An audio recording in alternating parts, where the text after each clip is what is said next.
febre amarela. O país todo está preocupado com essa doença.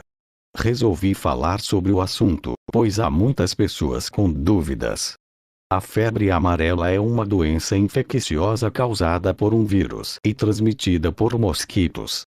A infecção pode ser categorizada de duas formas: febre amarela urbana ou febre amarela silvestre, e os sintomas são iguais em ambas. A doença é considerada aguda e hemorrágica e recebe este nome, pois causa icterícia e hemorragia em diversos graus. O vírus é tropical e mais comum na América do Sul e na África. Apesar de ser considerado um vírus perigoso, a maioria das pessoas não apresentam sintoma e evoluem para a cura. Em janeiro de 2017, o estado de Minas Gerais começou a investigar 23 casos suspeitos de febre amarela. Hoje, a região soma 9 óbitos desde julho de 2017. Em outros estados também há um aumento de casos. 52 mortes em São Paulo até o dia 26 de janeiro. O último surto de febre amarela no Brasil ocorreu entre 2008 e 2009, quando 51 casos foram confirmados. Muitas pessoas que adquirem febre amarela não apresentam sintomas, e quando os apresentam, os mais comuns são febre, dores musculares em todo o corpo, principalmente nas costas, dor de cabeça, perda de apetite, náuseas e vômito, olhos, face ou língua avermelhada, fotofobia, fadiga e fraqueza. Os sintomas nesta fase aguda da doença costumam durar entre 3 e 4 dias e passam sozinhos. No entanto, uma pequena porcentagem de pessoas pode desenvolver sintomas mais graves cerca de 24 horas após a recuperação dos sintomas mais simples. Nesta fase chamada de tóxica, o vírus pode atingir diversos órgãos e sistemas, mas principalmente o fígado e rins.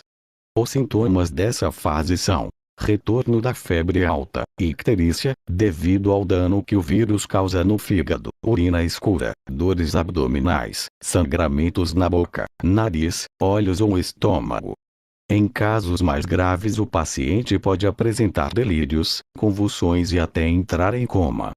Dependendo do dano causado no organismo, esta fase da doença pode levar à morte no intervalo entre 7 e 10 dias. Por isso, pessoas que são diagnosticadas com febre amarela devem estar atentas ao aparecimento dos sintomas iniciais e observar se os sintomas mais graves se manifestarem, para buscar ajuda médica. Os sintomas da febre amarela podem ser confundidos com malária, leptospirose, hepatite viral e dengue hemorrágica. Já os sintomas de dengue comum também se assemelham, apesar de serem um pouco mais leves. A transmissão da febre amarela se dá pela picada de um mosquito fêmea infectado. O vírus pode infectar humanos, alguns primatas, macacos, e várias espécies de mosquitos, mas a transmissão só pode ser feita a partir da picada. A transmissão pode ser feita via macaco-mosquito-pessoa ou pessoa-mosquito-pessoa, mas nunca entre duas pessoas ou diretamente de macacos para humanos. Por ser uma zoonose, ou seja, uma doença que afeta humanos e outros animais, muitas pessoas acreditam que a transmissão se dá diretamente entre macacos e humanos. Contudo, essa não é a verdade. Em março de 2017, o Ministério da Saúde lançou a campanha A Culpa Não É do Macaco, alertando a população para não maltratar ou matar estes animais. Isso porque eles têm um papel muito importante no combate à doença. São eles que nos alertam quando o vírus está sendo transmitido em algum lugar. É o que aconteceu em São Paulo, com a morte dos macacos nos parques da capital paulista. Sabendo que essas mortes se tratavam de febre amarela, as autoridades puderam tomar medidas de prevenção, fechando os parques para evitar que qualquer pessoa seja picada por algum mosquito infectado.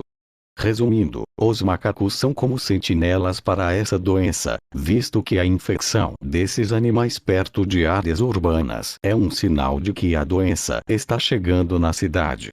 Sim, a febre amarela tem cura. Alguns dias após a infecção, o próprio sistema imunológico se encarrega de expulsar o vírus. Em alguns casos, a doença evolui para a fase tóxica, que também tem cura, mas sua taxa de mortalidade é alta. Como o sistema imune tem uma memória, o indivíduo que já teve a doença fica imunizado pelo resto da vida, pois o organismo já possui anticorpos contra esse vírus, garantindo proteção vitalícia. Não há tratamento específico, apenas para os sintomas. Analgésicos e antitérmicos podem ser usados para aliviar febre e dor. O Ministério recomenda evitar aspirina e derivados, pois podem favorecer reações hemorrágicas.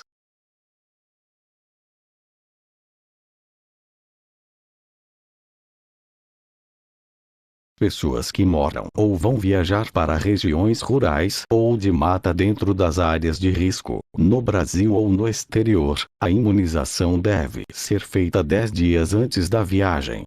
As cidades com recomendação podem ser consultadas em saude.gov.br/febre amarela.